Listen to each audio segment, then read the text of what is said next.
Вячеславу Михайловичу? Да.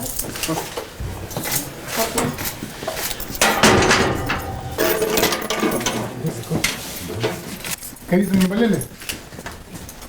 Ну, поскольку у меня не брали конкретно анализ на наличие ковида, то не могу утверждать, что это был именно ковид, но на этапе суда, на 3 месяца, действительно тяжело переболел. Как вообще в целом оцениваете процесс, показания свидетелей, которые менялись, получается, по сравнению с предварительным следствием? Ну, представители средств массовой информации здесь были, соответственно, выводы могли делать, слушая в том числе и самостоятельно, да, то, что звучало здесь во время судебного следствия. Я уже говорил в своем последнем слове, что я считаю, наверное, главным именно то, что вот в ходе этого судебного процесса очень многие люди, те, кто в свое время поддался давлению, оно было понятно, очевидно, тем не менее нашли в себе мужество, наверное, сказать правду здесь.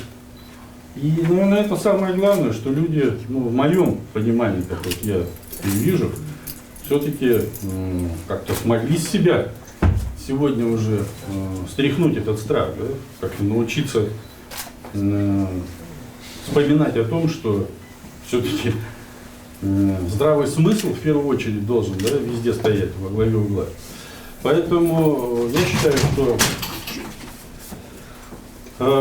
то, что я все-таки решил не соглашаться на закрытие дела по этим нереабилитирующим обстоятельствам, это было абсолютно оправдано. Хотя бы вот ради того, чтобы все услышали здесь, что из себя представляют такого рода дела. Вячеслав Михайлович, вы знаете, где будете дальше продолжать отбывать наказание, в каком регионе, и как? Там же, где я отбывал, естественно. А у вас не возникало желание перевестись в родной регион? Я ведь отбываю наказание в регионе, который находится рядом с тем регионом, где проживают мои дети сегодня. И для меня чисто в бытовом плане это гораздо удобнее, детям удобнее туда приезжать. Вячеслав Михайлович, где условия отбывания срока легче, Сыктывкарское СИЗО или колония в Твери? Отбывать наказание везде нелегко. Это во-первых. А во-вторых, лагерь и СИЗО это абсолютно разные явления. СИЗО это крытая тюрьма. И недаром было принято решение законодателями российскими о том, что нахождение в СИЗО во время следствия сегодня засчитывается с определенным коэффициентом для дальнейшего отбывания по определенным режимам, таким как общий режим, например, или содержание поселка поселения. Это уже говорит о том, что, конечно, содержание в крытой тюрьме это, наверное, самое тяжелое пребывание в него. Как оцениваете сам факт?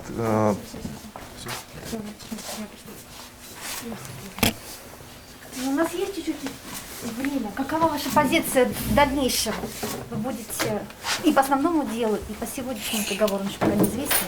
Во-первых, сегодняшний приговор мы еще не слышали. Я уже сказал, что я надеюсь на то, что все-таки здравый смысл восторжествует, и, соответственно, решение будет основано все-таки на нормах законодательства, да, в первую очередь, а не на каких-то ведомственных интересах.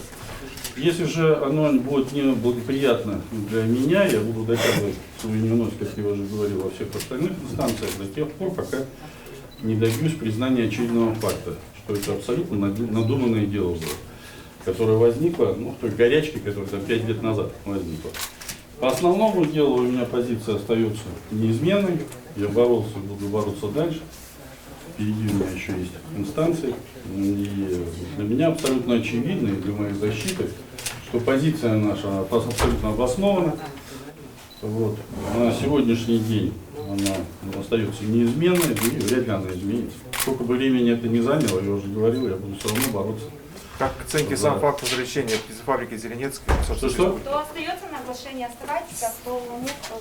Возвращение акции Зеленецкой в собственность республики, как оцениваете, как сам факт? Не могу никак Всё, комментировать всё, этот судья ждёт момент, вас. просто потому что не знаю, на основании какого решения оно состоялось, и Вы насколько остаетесь? оно было, Да.